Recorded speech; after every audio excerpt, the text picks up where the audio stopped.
নবী সাল্লাল্লাহু আলাইহি ওয়াসাল্লাম বলেন, মিরাজের রজনীতে আল্লাহ রাব্বুল আলামিনের নির্দেশনায় যখন আমি আসমানে উঠলাম, তখন আমি এমন কিছু মানুষের পাশ দিয়ে অতিক্রম করেছি যাদের নখগুলো ছিল তামার নখ।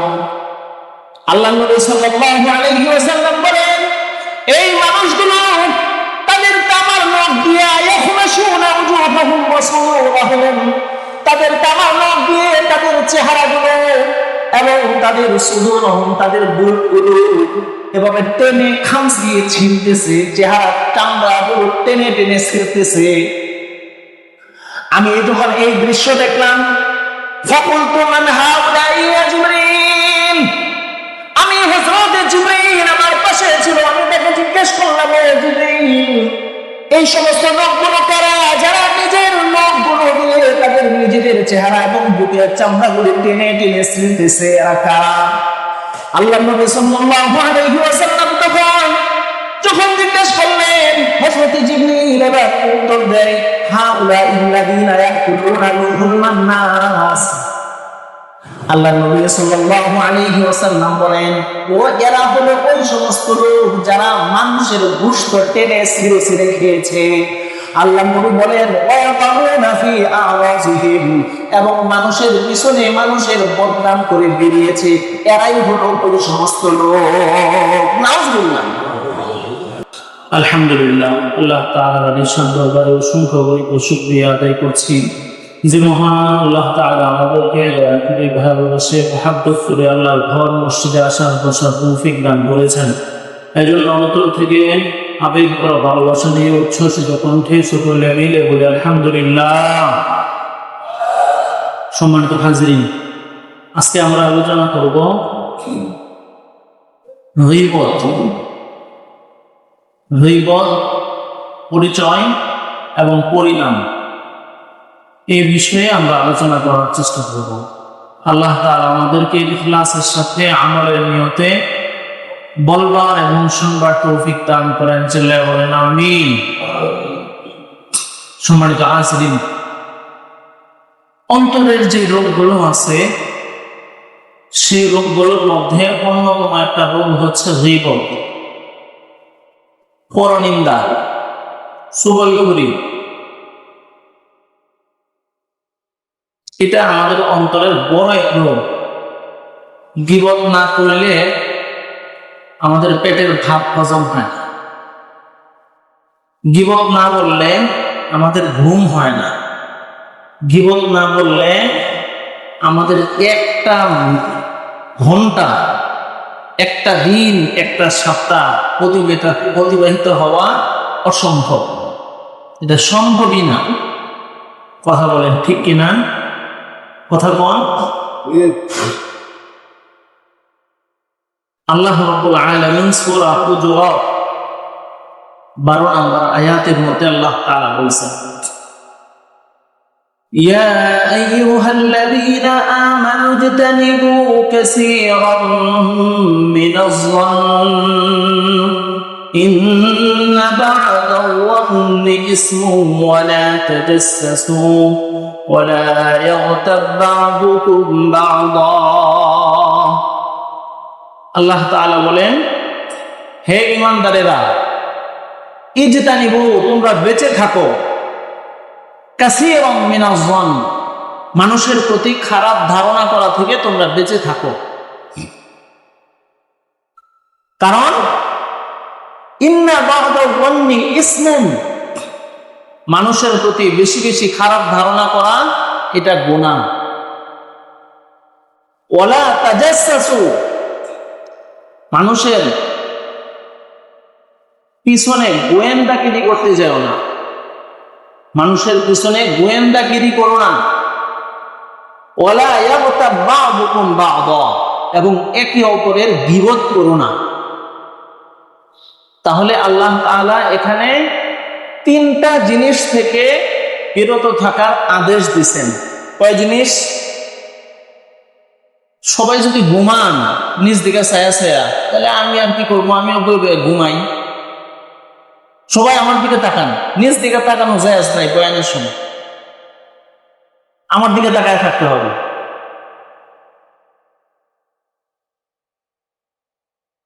তাহলে আল্লাহ রাব্বুল আলামিন এই আয়াতের মধ্যে 3 জিনিস থেকে বিরত থাকার জন্য আদেশ দিয়েছেন। বলেন কয় জিনিস? 3 জিনিস। 1 নাম্বার হলো বেশি বেশি খারাপ ধারণা করা। এই খারাপ ধারণা থেকে আমাদেরকে বেঁচে থাকতে বলছেন। এরপরে আল্লাহ তাআলা বলছেন যে তোমরা একজন আরেকজনের পিছনে গোয়েন্দাগিরি করো না। হুজুর রুমে বসে কি করে রে দেখছস? বুঝেন নাই কথা? হুজুর দিনে কয়বার মসজিদে বের হয়? বুঝেন না? আমার পাশের ব্যবসায়ী সে কয় টাকা লাভ করছে রে, এর কাছে কে কে কাস্টমার আইছে, আমার কাস্টমার ওকে নিয়ে গেছে কিনা দেখতে গোয়েন্দাগিরি করে। এমন আছে না নাই? তো আল্লাহ তাআলা বলেন যে তোমরা এরকম একজন আরেকজনের পেছনে গোয়েন্দাগিরি করো না।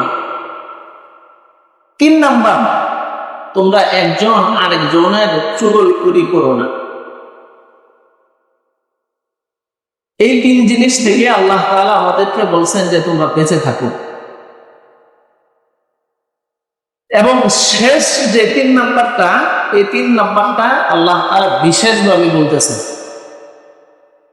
আল্লাহ রাব্বুল আলামিন বলেন, ইয়া আইয়ুহাল্লাযীনা আমানু ইজতানিবু কাসীরাম মিনাজ-যন্ন।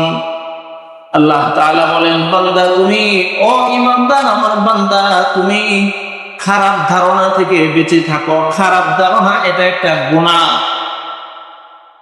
ওয়ালা তাজাসসু, একজন আরেকজনের বিরুদ্ধে গোয়েন্দাগিরি করো না। ওয়ালা ইয়াগতাব বা'দুকুম বা'দা, একজন আরেকজনের গীবত চুগলখড়ি করো, নিন্দা করো না। আল্লাহ তাআলা বলেন, আইয়ুহিব্বু আহাদুকুম আইয়াকুলা লাহমা আখিহি মাইতান ফাকারিহতুমু। বান্দা তুমি চুগলখড়ি করো। ও বান্দা তুমি কি চুগলখড়ি করতেছো? আমি তোমার কাছে, আমি আল্লাহ তোমাদের কাছে একটা প্রশ্ন করতে চাই। আইয়ুহিব্বু আহাদুকুম আইয়াকুলা লাহমা আখিহি, তুমি কি পছন্দ করবা? তুমি কি এটা ভালোবাসবা? তোমার ভাই 100 বছর আগে মারা গেছে, 5 বছর আগে মারা গেছে, এখন তোমার মৃত ভাইয়ের গোশত তুমি চিবায়া চিবায়া খাইবা, এটা কি তুমি পছন্দ করো? আল্লাহ প্রশ্ন করেন, বান্দা, ঈমানদার বান্দা, তুমি তোমার মরা ভাইয়ের গোশত খাইবা, মজা করে খাইবা, এটা কি পছন্দ করো? আল্লাহ তাআলা আবার বলে দিয়েছেন, ফাকারিহতুমু, বান্দা তুমি এটা পছন্দ করো না, এটা অপছন্দ করো। সুতরাং তুমি এটা অপছন্দ করো। ফাকারিহতুমু, তুমি যদি এটা অপছন্দ করো তাহলে আল্লাহকে ভয় করো। যদি তোমার মৃত ভাইয়ের গোশত খেতে তুমি অপছন্দ করো, তবে আল্লাহকে ভয় করে তুমি গীবত থেকে ফিরে আসো। একজন আরেকজনের বিরুদ্ধে গোয়েন্দাগিরি করা থেকে তোমরা বেঁচে আসো। কারণ তোমরা অতীতে যা করেছো, পিছনে না বুঝে যা করে ফেলছো, পিছনে না বুঝে যে তুমি পরনিন্দা করে ফেলছো। আল্লাহ তাআলা বলেন, এবার আল্লাহর কাছে ক্ষমা চাও। ইন্নাল্লাহা তাওয়াবুর রহিম, আল্লাহ তাআলা ক্ষমাশীল দয়ালু। তুমি তওবা করলে আল্লাহ তাআলা কবুল করে নিবে। আল্লাহ তাআলা বললেন তোমরা এই 3 জিনিস থেকে বেঁচে থাকো। 3 নাম্বারের মধ্যে ইম্পর্টেন্ট আমাদের আলোচ্য বিষয় গীবত। গীবত কাকে বলে? গীবতের পরিচয় কি? এটাও তো আমাদের জানা দরকার। গীবতের পরিচয় কি? কোন জিনিস থেকে বেঁচে থাকবো? হুজুর গীবত এটা দেখতে কেমন? এটা কি আঙ্গুলের মতো, নাকি হাতের মতো, নাকি নাকের মতো, নাকি কানের মতো? ওই যে 7জন ব্যক্তি 7 কানা, ও হাতি কেমন? হাতি একজন আরেকজন 7 কানায় একজন আরেকজনের সাথে আলাপ করতেছে। এই তোরা কি হাতি দেখছস? 7 কানায় আলাপ করতেছে, মজা করে আলাপ করে। তো একটা বলতেছে, হাতি দেহস নাই? না, দেখি নাই তো। আরেকজন, আমি দেখছি। ওই যে ওখানে হাতি আছে, তুই একটু দেখে আসা। পরে যায় ওর কাছে, যা দেখে নাই, হ্যাঁ ওর কাছে যায়। যায় সবাই হাতি চুক্তি তো আর দেখে না, হাত দিয়ে ধীরা। একজন কয় কি, হাতি এটা কানের মতো। কিসের মতো? কথা পায় না, কিসের মতো? কানের মতো। আরেকজন কয় কি হাতি এটা ঠেঙের মতো, আরেকজন কয় কি হাতি এটা সুরের মতো, আরেকজন কয় হাতি এটা নাকের মতো। আরেকজন এরকম বলতে থাকে, একজনের সাথে আরেকজন মিলে না। ঘটনা কি? ঘটনা হলো যে কানে ধরছে ও বলতেছে হাতিটা কানের মতো, যে ঠেঙে যায় ধরছে হে কয়েক ঠেঙের মতো। এরকম একজন আরেকজন যে জেনে ধরছে সেই কয় যে হাতিটা আসলে এরকম। আসলে কি হাতি এরকম? হাতি আমরা যারা দেখি, আমরা যারা চক্ষুষ্মান ওই রকম।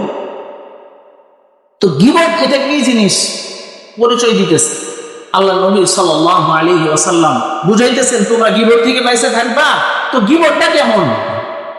ওইটা সুরের মতো, নাকের মতো, কানের মতো, এক একজন এক এক রকম কইবা, কইতান চলবো না। গীবত কি এই যে শুনো।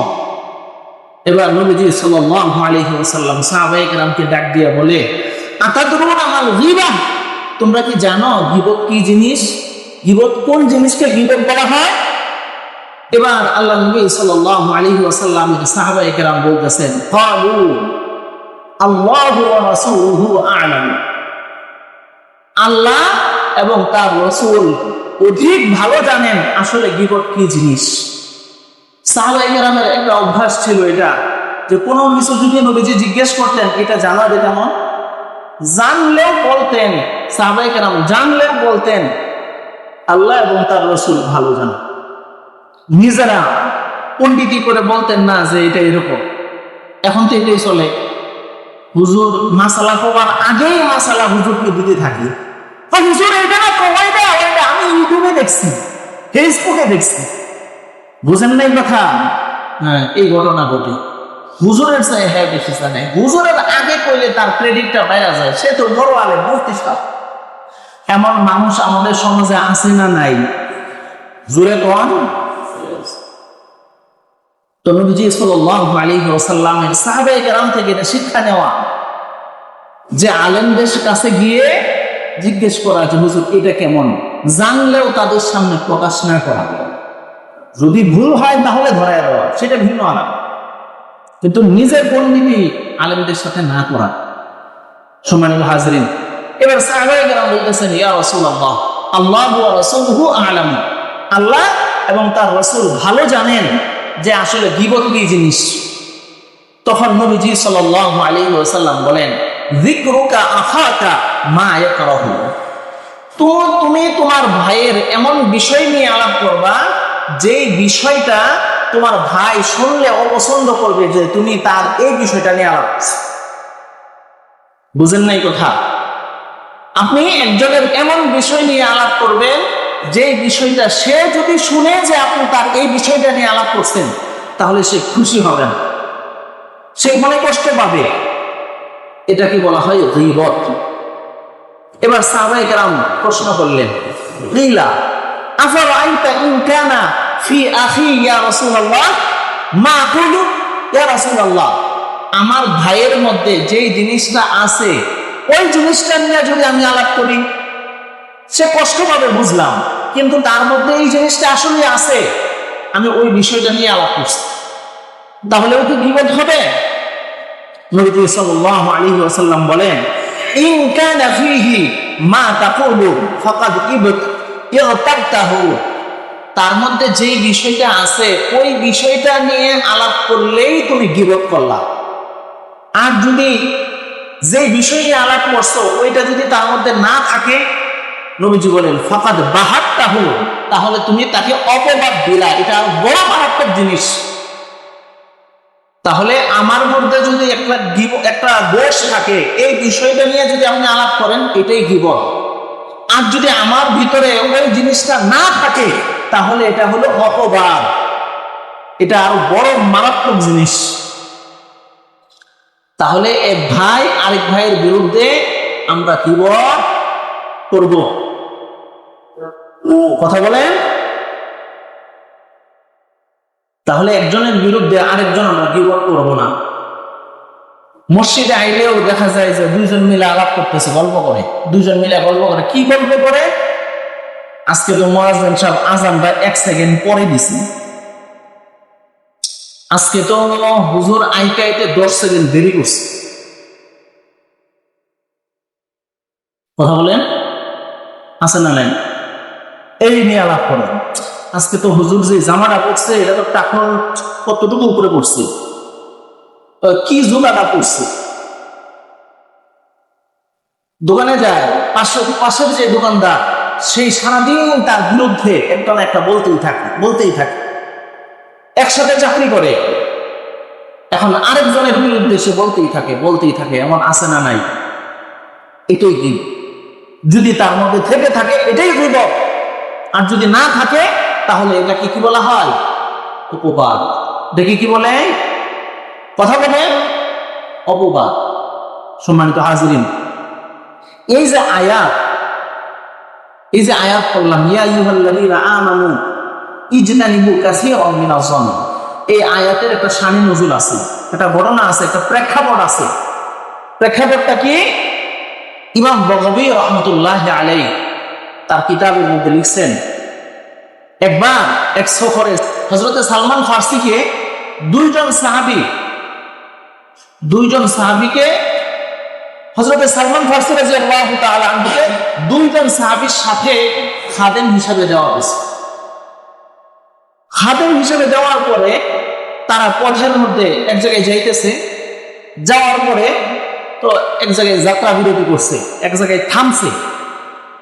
তো ওই দুইজন হযরতে সালমান ফারসি রাদিয়াল্লাহু তাআলা আনহুকে বলছে যে তুমি রুটি বানাও। হযরতে সালমান ফারসি রাদিয়াল্লাহু তাআলা আনহুকে এই নির্দেশ দিয়ে তারা চলে গেছে কোথাও। আয়েশা পরবর্তীতে সালমান ফারসির কাছে রুটি চাইছে, যে রুটি দাও। সালমান ফারসি রাদিয়াল্লাহু তাআলা আনহু তখন বলেন যে আসলে আমি তো রুটি বানাইতে পারি নাই, আমি ঘুমায় গেছিলাম। আমি কি করছিলাম? ঘুমায় গেছিলাম, এই কারণে আমি রুটি বানাইতে পারি নাই। এরপরে আরেকজন সাহাবী একটু হিসাব মানুষ ছিলেন, তো তার ব্যাপারে বলা হতেছে যে লোকটা কৃপণ। আর সালমান ফারসি যে রুটি বানাইতে পারেন নাই, ঘুমাইছিলেন, এই কারণে তার ব্যাপারে বলা হইতেছে লোকটা ঢিলা। কি ঢিলা লোক? যখন এই সমস্ত ঘটনা, এই দুইটা ঘটনায় নবী সাল্লাল্লাহু আলাইহি ওয়াসাল্লামের কাছে গেছে যে সালমান ফারসি রুটি বানান নাই, যার কারণে তাকে ঢিলা বলা হচ্ছে, আরেকজন সাহাবী তাকে কৃপণ বলা হচ্ছে, একজন আরেকজনের অগোচরে বলা হচ্ছে, তখনই আল্লাহ রাব্বুল আলামিন নবী সাল্লাল্লাহু আলাইহি ওয়াসাল্লামের কাছে এই সূরা হুজুরাতের 12 নম্বর আয়াত আল্লাহ তাআলার পক্ষ থেকে নাযিল করা হয়েছে। আর বলা হয়েছে ওয়ালা ইয়াগতাব বা'দুকুম বা'দা, তোমরা একজন আরেকজনের গীবত করবে না, একজন আরেকজনের গীবত করবে না। এজন্য আমরা সাধারণ কৃপণ বলা হয়েছে, একটু সামান্য বলা হয়েছে ঢিলা। এই কারণে হযরতে নবী করিম সাল্লাল্লাহু আলাইহি ওয়াসাল্লামের কাছে কোরআনের আয়াত নাযিল হয়ে গেছে। তাহলে গীবত কত মারাত্মক জিনিস! কোরআনের আয়াত নাযিল হয়ে যায় একজনকে কৃপণ বলার কারণে, একজনকে ঢিলা বলার কারণে। তাহলে আমরা কত মারাত্মক ধরনের গীবত আমরা একজন আরেকজনের বিরুদ্ধে করি। সম্মানিত হাজিরিন, এই গীবত যদি আমরা করি তাহলে পরিণাম কি, এর শাস্তি কি, এর ভয়াবহতা কি?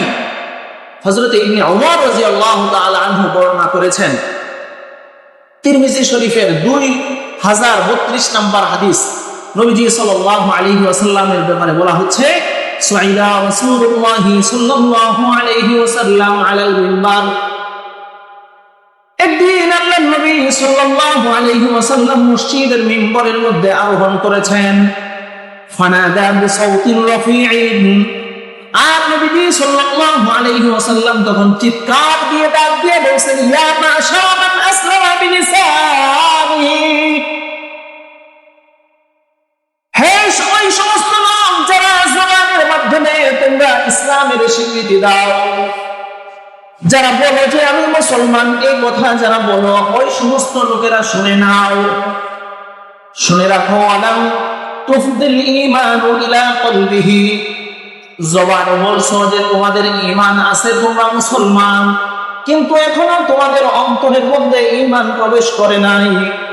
শুনে রাখো, লা তুযু আল মুসলিমিন, তোমরা মুসলমানদেরকে কষ্ট দিও না, ওয়ালা তুআইয়ুহুম, এবং তোমরা মুসলমানদের বিরুদ্ধে অগোচরে কোনো খারাপ মন্দ কথা বলো না। আল্লাহ নবী সাল্লাল্লাহু আলাইহি ওয়াসাল্লাম বলেন, ওয়ালা তাত্তাবিউ আওরাদিহিম, এবং তোমরা মুমিনদের দোষ ত্রুটির পিছনে পড়ে যেও না। আল্লাহ নবী সাল্লাল্লাহু আলাইহি ওয়াসাল্লাম আরো বলেন, ফাইন্নাহু মান তাতাব্বা আওরাতা আখিহিল মুসলিম, কোন ব্যক্তি যদি কোন মুমিন ভাইয়ের, কোন একজন মুসলমান যদি অপর মুসলমান ভাইয়ের দোষ ত্রুটি খুঁজতে তালাশ করতে পিছনে পড়ে যায়, তাতাব্বা আল্লাহু আওরাতাহু, তাহলে স্বয়ং আল্লাহ ওই দোষ ত্রুটি তালাশকারীর দোষ ত্রুটি তালাশ করতে শুরু করে দেয়। নাউজুবিল্লাহ। আপনি একজন ভাইয়ের, একজন মুসলমান ভাইয়ের দোষ ত্রুটি তালাশ করবেন, স্বয়ং আল্লাহ আপনার দোষ ত্রুটি তালাশ করবেন। নাউজুবিল্লাহ। তাহলে বুঝেন কত বড় মারাত্মক কথা।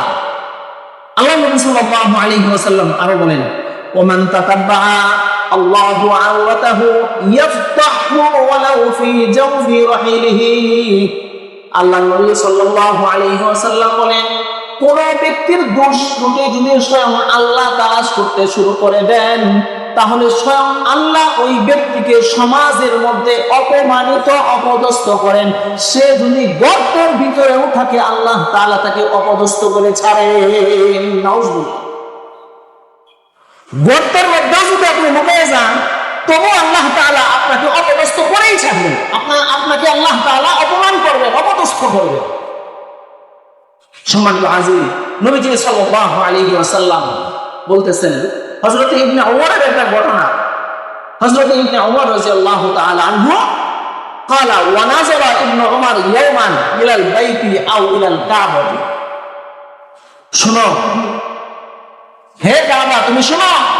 কাবা শরীফকে লক্ষ্য করে ইবনে ওমর রাদিয়াল্লাহু তাআলা আনহু ডাক দিয়ে বলতেছেন, হে কাবা, তুমি শোনো। নবীজি সাল্লাল্লাহু আলাইহি ওয়াসাল্লামের সাহাবী কাবাকে বলতেছে, মা আযমাকি ওয়া আযমা হুরমাতিকি, তোমার কত বিশাল সম্মান, তোমার কত বিশাল মর্যাদা, তোমার কত মুসলমানদের কাছে কত দাম। শুনো, আল মুমিনু আযমু হুরমাতান ইনদাল্লাহি মিনকা, মুসলমানের মর্যাদা কত জানো? তুমি কাবার চাইতেও একজন মুসলমানের দাম আল্লাহর কাছে কোটি কোটি গুণ বেশি। সুবহানাল্লাহ।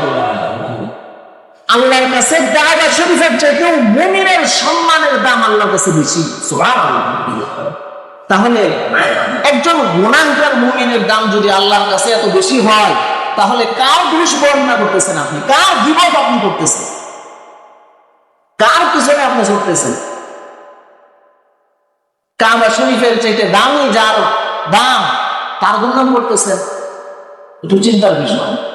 সম্মানিত হাজিরিন, তাহলে কোন ব্যক্তি যদি একজন মুসলমানের দোষ ত্রুটি তালাশ করে, গীবত করে, তাহলে স্বয়ং আল্লাহ তার দোষ ত্রুটি তালাশ করতে থাকে এবং তাকে অপমানিত করে ছাড়ে। গর্তের মধ্যে থাকলেন। এক নাম্বার গীবতের ভয়াবহতা, শাস্তি। দুই নাম্বার গীবতের শাস্তি, গীবতের ভয়াবহতা হলো আল্লাহ নবী সাল্লাল্লাহু আলাইহি ওয়াসাল্লাম এর হাদিস কানজুল উম্মাহ নামক কিতাবের 8026 নম্বর হাদিস, নবীজি সাল্লাল্লাহু আলাইহি ওয়াসাল্লাম বলেন, আল গীবাতু আশাদ্দু মিনাজ জিনা, জিনার চাইতেও বড় মারাত্মক গুনাহ হচ্ছে গীবতের গুনাহ। নাউজুবিল্লাহ।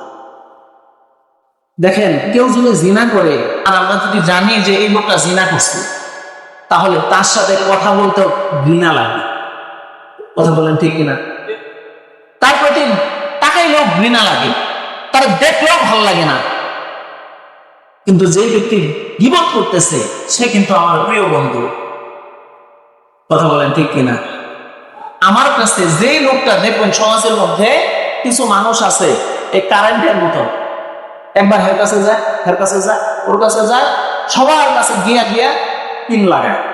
আছে না নাই? তার দোষ তার কাছে, তার দোষ তার কাছে, তার দোষ তার কাছে, সবার কাছে গিয়ে গিয়া দোষ বলে। এমন কিছু সমাজে মানুষ আছে, কীট আছে, কিছু বিষাক্ত মানুষ আছে, একজনের বিরুদ্ধে আরেকজনকে লাগাই দেয়। আপনি মনে রাখবেন, যেই লোকটা আমার দোষ আপনার কাছে গিয়ে বলছে, সে কিন্তু আপনার দোষটা আমার কাছে বলবে, এতে কোনো সন্দেহ নাই। আপনার কাছে সে দোষ গিয়ে বলছে, আপনি মনে করছেন হ্যাঁ আমার খাতিরের লোক, সে আমার খুব আপন, এই কারণেই তো আমার কাছে গোপন কথাটা এসে বলছে, আপনি তো এটাই মনে করেন। কিন্তু বাস্তবিক কথা হচ্ছে, আপনার কাছে গিয়ে সে আরেকজনের দোষ বলছে, তখন আপনিও তাকে একটা বলে দেন, খাতির আপনিও তাকে একটা বলে দেন। ওই যে গোপন কথাটা আপনি বলে দিয়েছেন, ওই গোপন কথাটা এসে আবার আমার কাছে বলবে, আই শুনছো, সে তো তোমার বিরুদ্ধে এই কথা বলছে। আপনি নিশ্চিত থাকেন এটাই হবে। সম্মানিত হাজিরিন, তাহলে নবীজি বললেন জিনার চাইতেও গীবত হচ্ছে মারাত্মক। জিনা করলে কারো ক্ষতি হয়, মানে যে দুজন মিলে জিনা করছে, বাস এই দুজনের মধ্যে শেষ। কেন মারাত্মক বললো? যে দুইজন জিনা করছে, বাস গোপনে করে ফেলছে, তারা দুজনের মধ্যে এটা শেষ। কিন্তু গীবত করলে এটা ছড়ায় যায়। গীবত করলে ফিতনা সৃষ্টি হয়। গীবত করলে এই গীবতের ফিতনাটা আরো কয়েক দশজনের মধ্যে ছড়ায় যায়, যার কারণে আল্লাহ নবী বলছে যে জিনার চাইতেও বড় মারাত্মক হচ্ছে গীবতের গুনাহ। নাউজুবিল্লাহ বলেন। সম্মানিত হাজরিন, আবু দাউদ শরীফের 4878 নম্বর হাদিস, আল্লাহ নবী সাল্লাল্লাহু আলাইহি ওয়াসাল্লাম বলেন, লাম্মা উরিজা বিহি মাররতু বিকাওমিন লাহুম আসহাবুম মিন মুহাসিন ইয়াখমাশুনা ওয়ুজুহাহুম ওয়া সুদুরহুম। আল্লাহ নবী সাল্লাল্লাহু আলাইহি ওয়াসাল্লাম বলেন, মিরাজের রজনীতে আমাকে আল্লাহ তাআলা যখন আসমানে উঠায় নিলেন, তখন আমি এমন কিছু মানুষের পাশ দিয়ে অতিক্রম করেছি যাদের নখগুলো ছিল তামার নখ, তামা। আল্লাহ নবী সাল্লাল্লাহু আলাইহি ওয়াসাল্লাম বলেন, মিরাজের রজনীতে আল্লাহ রাব্বুল আলামিনের নির্দেশনায় যখন আমি আসমানে উঠলাম, তখন আমি এমন কিছু মানুষের পাশ দিয়ে অতিক্রম করেছি যাদের নখগুলো ছিল তামার নখ। আল্লাহ নবী সাল্লাল্লাহু আলাইহি ওয়াসাল্লাম বলেন, এই মানুষগুলো তাদের তামার নখ দিয়ে ইয়াখমাশুনা ওয়ুজুহাহুম ওয়া সুদুরহুম, তাদের তামার নখ দিয়ে তাদের চেহারাগুলো এবং তাদের সুদুরহুম, তাদের বুকগুলো এভাবে টেনে খামচিয়ে ছিঁড়তেছে, চেহারা চামড়াগুলো টেনে টেনে ছিঁড়তেছে। আমি যখন এই দৃশ্য দেখলাম, ফাকুলতু মান হাউলাই ইয়া জিবরিল, আমি হযরত জিবরিল আমার পাশে ছিল, আমি তাকে জিজ্ঞেস করলাম, ও জিবরিল, এই সমস্ত লোকগুলো কারা যারা নিজের লোকগুলো দিয়ে তাদের নিজেদের চেহারা এবং বুকের চামড়াগুলো টেনে টেনে ছিঁড়তেছে, এরা কারা? আল্লাহ নবী সাল্লাল্লাহু আলাইহি ওয়াসাল্লাম যখন জিজ্ঞেস করলেন, হযরত জিবরিল এবার উত্তর দেয়, হাউলাইল্লাযীনা ইয়াকুলুনা লুহুমান নাস। আল্লাহ নবী সাল্লাল্লাহু আলাইহি ওয়াসাল্লাম বলেন, ও এরা হলো ওই সমস্ত লোক যারা মানুষের গোশত টেনে ছিঁড়ে ছিঁড়ে খেয়েছে। আল্লাহ নবী বলেন, ওয়ায়াকুনা ফি আওয়াজিহিম, এবং মানুষের পিছনে মানুষের বদনাম করে বেরিয়েছে, এরাই হলো ওই সমস্ত লোক। নাউজুবিল্লাহ। তাহলে এই যে মানুষের গোশত টেনে টেনে ছিঁড়ছে আর মানুষের সম্মান নষ্ট করেছে, এর মানে হচ্ছে সে গীবত করেছে। এই গীবতকারী লোকেরাই আজকের এই দৃশ্যের লোক যারা নিজেদের চেহারার চামড়াগুলো টেনে টেনে ছিঁড়তেছে। নাউজুবিল্লাহ। তাহলে গীবত কত মারাত্মক জিনিস, সম্মানিত হাজিরিন। এরপরে গীবতের শাস্তি, গীবতের ভয়াবহতা হলো, আল্লাহ নবী সাল্লাল্লাহু আলাইহি ওয়াসাল্লাম বলেছেন, যারা গীবত করে তাদের দোয়া কবুল হয় না। গীবতকারীর দোয়া আল্লাহ তাআলা কবুল করেন না। সারা দিনের আমরা তো আল্লাহর কাছে দোয়া করি, আল্লাহ আমার একটা দাড়ি লাগবে, আল্লাহ আমার ছেলেটারে আপনি ইঞ্জিনিয়ার বানায় দেন, আল্লাহ আমার ছেলেটারে বিসিএস ক্যাডার বানায় দেন, পুলিশ বানায় দেন, আর্মি বানায় দেন, হাফেজ আলেম বানায় দেন। কত দোয়া তো করি, কিন্তু দোয়া তো কবুল হয় না। কারণ কি? আল্লাহ নবী বলেছেন 3 শ্রেণীর মানুষের দোয়া কবুল হয় না। কয় শ্রেণী? আপনারা এতগুলো মানুষ জিজ্ঞেস করলাম, আমার যদি একজনের সমান আওয়াজ হয়েছে না, বলেন কয় শ্রেণীর মানুষের দোয়া কবুল হয় না? 3 শ্রেণীর মানুষের দোয়া কবুল হয় না। আল্লাহ নবী সাল্লাল্লাহু আলাইহি ওয়াসাল্লাম বলেন, সালাসাতুন লা তুসতাজাবু দাওয়াতুহুম, 3 শ্রেণীর মানুষ তাদের দোয়া আল্লাহ তাআলা কবুল করেন না। 1 নাম্বার হচ্ছে আকলুল হারাম, যারা হারাম খায়, যারা সুদ খায়, যারা ঘুষ খায়, যারা অন্যায়ের মাল আত্মসাৎকারী, যারা চাঁদাবাজ, যারা টেন্ডারবাজ, যারা জনগণের মাল দখল করে, যারা প্রতিবেশীর উপর জুলুম করে তার রাস্তা খেয়ে দেয়, হারামখোর। এক কথায় কি খোর? জুড়ে গান কি খোর? 1 নাম্বার বলেন, 1 নাম্বার কি বলেন? সুদখোর বলেন, সবাই বলেন। আপনাদের মধ্যে সুদখোর নাই তো আপনাদের মধ্যে বলতে সমস্যা কি? বলেন সুদখোর, ঘুষখোর বলেন। 1 নাম্বার কি? সুদখোর, ঘুষখোর বলতে সমস্যা আছে? আরে ভিতরে ঢুকবে, ভিতরে ঢুকবে। যারা খায় ওরা তো বলবে না, আস্তে আস্তে বলবে, বুঝেন নাই? সরবের কারণে তাদের অন্তরের মধ্যে ইনজেকশন দিন। বলেন সুদখোর, ঘুষখোর, অন্যায়ের মাল, অন্যের মাল অন্যায় ভাবে আত্মসাৎ করেন। সম্মানিত হাজিরিন, আল্লাহ নবী সাল্লাল্লাহু আলাইহি ওয়াসাল্লাম বলেছেন, যাদের দোয়া কবুল হয় না এমন 3 শ্রেণীর মধ্যে 1 নাম্বার হচ্ছে হারামখোর, আকলুল হারাম, যারা হারাম খায়।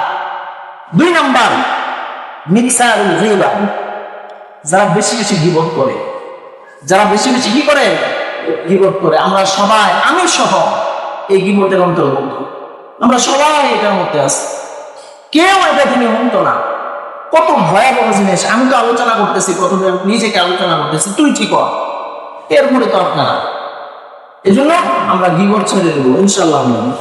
বলেন ইনশাআল্লাহ। সম্মানিত হাজিরিন, 3 নাম্বার হচ্ছে যার অন্তরের মধ্যে সামান্যতম হিংসা আছে, হাসাদ, হিংসা আছে। আমাদের সবার অন্তরের মধ্যে হিংসা আছে। ঘুষ খায় না ঠিক আছে, সুদ খায় না ঠিক আছে, কিন্তু হিংসা তো আছে, হিংসা তো আছে। সম্মানিত হাজিরিন, তাহলে আমরা এই 3 শ্রেণীর মানুষ হওয়া থেকে আল্লাহ তাআলার কাছে পানা চাই যে আল্লাহ আমাদেরকে হারামখোর বানায়েন না, আল্লাহ আপনি আমাদেরকে হিংসুক বানায়েন না, আল্লাহ আমাদেরকে চোরখোর বানায়েন না। পারবো না ইনশাআল্লাহ? বলেন ইনশাআল্লাহ। সম্মানিত হাজিরিন, আরেক যে ব্যক্তি হিংসা করে, যে ব্যক্তি গীবত করে, নবীজি সাল্লাল্লাহু আলাইহি ওয়াসাল্লাম বলেন যে তার আমল হাসরের ময়দানে আরেকজনকে দিয়ে দেওয়া হবে। নাউজুবিল্লাহ বলবেন না, আলহামদুলিল্লাহ বলবেন, নাউজুবিল্লাহ বলবেন না। দুইটাই পাওয়া যায়, 2 হিসাবে আর কি। যদি আপনি আরেকজনের নামে গীবত করেন তাহলে নাউজুবিল্লাহ, আর যদি কেউ আপনার নামে গীবত করে তাহলে আলহামদুলিল্লাহ, কারণ তার আমল তো আপনি পাইবেন, এটা আলহামদুলিল্লাহ না। আর আপনি যদি হিসাব, আপনি যদি গীবত করেন তাহলে নাউজুবিল্লাহ, আল্লাহ আমার আমল সে নিয়ে যাবে। নবীজি সাল্লাল্লাহু আলাইহি ওয়াসাল্লাম বলেন, ইন্নাল আবদা লা ইউতা কিতাবাহু ইয়াওমাল কিয়ামা মানশুরান ফায়ারা ফীহি হাসানাতিন লাম ইয়ামালহা।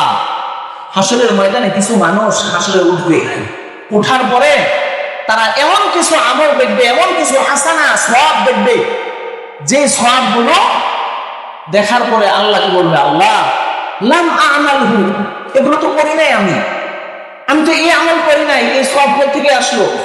তখন নবীজি সাল্লাল্লাহু আলাইহি ওয়াসাল্লাম বলতেছেন, তখন আল্লাহর পক্ষ থেকে যখন বলবে, ইয়া রাব্বি লাম আমাল হাযিহিল হাসানাত, আমি এটা আমল করি নাই, যখন এই কথা বলবে তখন আল্লাহ তাআলার পক্ষ থেকে বলা হবে, ফায়াকুলু ইন্নাহা কুতিবাত লাকা, ইন্নাহা কুতিবাত লাকা।